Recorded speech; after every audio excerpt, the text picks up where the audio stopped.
We're going to see the humidity go up and up as we go throughout the next couple days, setting us up for some pretty muggy weather into the middle of the week. It also might result in some foggy conditions for tomorrow morning. You can see here on Future Track that the fog is looking somewhat widespread, visibility down to possibly a mile. So not necessarily dense fog, but it could be a little hard to see. Might be a road hazard in the morning like we usually see. We get to about 8:30 or so, and that fog is burning off pretty quickly, so it may not last the whole morning if that fog is able to get going. And again, it's going to be popping up in patches, so not necessarily widespread fog that you'll have to deal with, but it could be something that slows you down just a little bit during those early morning hours, so watch out for that.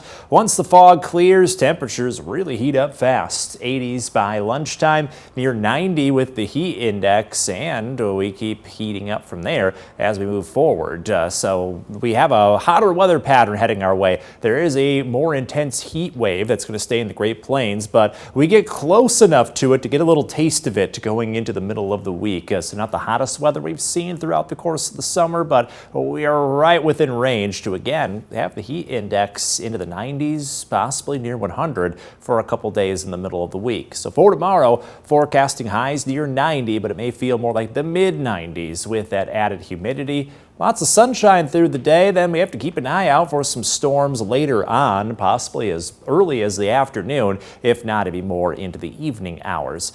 So what we're going to get stuck in here is a ring of fire pattern. We saw it a couple weeks ago with all that flooding. Hopefully we don't get that again, but what happens is when we have those heat waves setting up, either you're under it, resulting in very hot weather, or you're right on the edge. And so that's where the storm track tends to be. Lots of storms firing up on the edge of that hot and humid weather. So we have multiple chances for showers and storms. That said, the storm track doesn't point those every single time, a guarantee, into our backyard. Not all rounds may hit, but there could be some heavy rainfall and some gusty winds at times.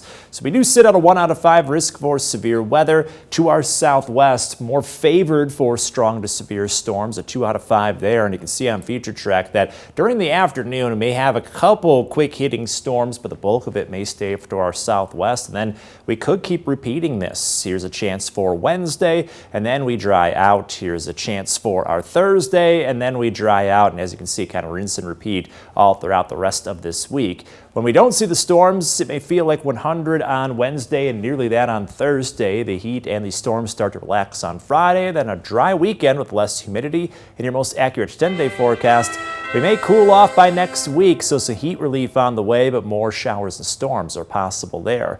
And the 4-degree guarantee, just a degree off the bullseye. Cash total getting closer to 200.